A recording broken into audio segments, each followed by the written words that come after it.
নমস্কার, life with Shipra চ্যানেলের আরেকটি ভিডিওতে আপনাদের সকলকে স্বাগত।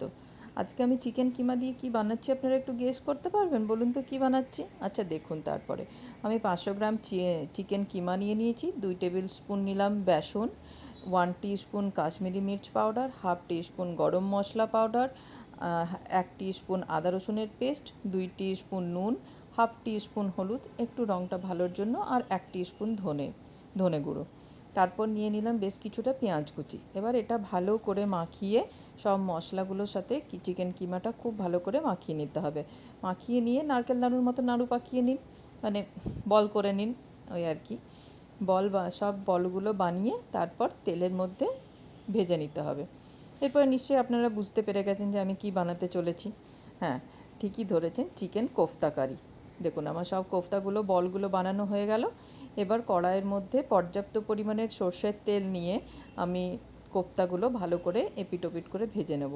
আমি কিন্তু এখানে ডুবো তেলে ভাজছি না, আপনারা যদি চান এখানে ডুবো তেলে ডিপ ফ্রাই করতে পারেন, ডিপ ফ্রাই করলে খুবই ভালো হয়। আমি শ্যালো ফ্রাই করছি, অল্প একটু তেলেই আমি ফ্রাই করে নিচ্ছি। দেখুন আমার সব বলগুলো মোটামুটি ফ্রাই করা হয়ে গেছে। আমি এবার এগুলো সব তুলে নিচ্ছি। এরপর গ্রেভিটা বানাবো। গ্রেভিটা আমি যে কড়াইয়ে বলগুলো ফ্রাই করলাম সেই কড়াইয়ে আর একটু কিছু পরিমাণ তেল আমি অ্যাড করলাম। গোটা জিরে ফোড়নে দিলাম। আর ফোড়নে আমি এখন কিছু দিচ্ছি না, শুধু গোটা জিরেই দিয়েছি।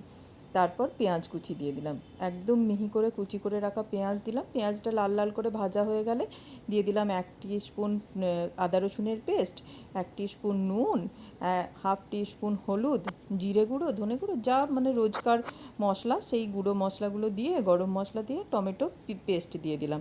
2টো মাঝারি সাইজের টমেটো আমি পেস্ট করে রেখেছিলাম। এবার ভালো করে মশলাটা কষিয়ে নিতে হবে, একদম তেল না ছাড়া পর্যন্ত কষিয়ে নেবেন। তারপর আর কি, তারপর জল দিয়ে দিন। যার যেরকম ঝোল লাগবে, যতটা গ্রেভি লাগবে সেই পরিমাণে জল ঢেলে দেবেন। যত ইচ্ছে দিয়ে দিন, কোনো অসুবিধা নেই। বলগুলো অনেকটাই জল টেনে নেয়। এবার যখন দেখবেন বয়েল এসে গেছে জলের মধ্যে, ঝোলের মধ্যে, তখন বলগুলো দিয়ে দিতে হবে। দেখুন আমারটা একদম তৈরি হয়ে গেছে। 10 মিনিট ফুটিয়ে নিলেই চিকেন কোফতা কারি একদম রেডি হয়ে গেছে। এবারে চলুন আমি নামিয়ে নিই। আপনাদের যদি আমার ভিডিও ভালো লেগে থাকে তাহলে অবশ্যই আমার চ্যানেলটা সাবস্ক্রাইব করবেন, আর ফেসবুক থেকে দেখলে পেজটা ফলো করে দেবেন। দেখা হবে পরের আরেকটা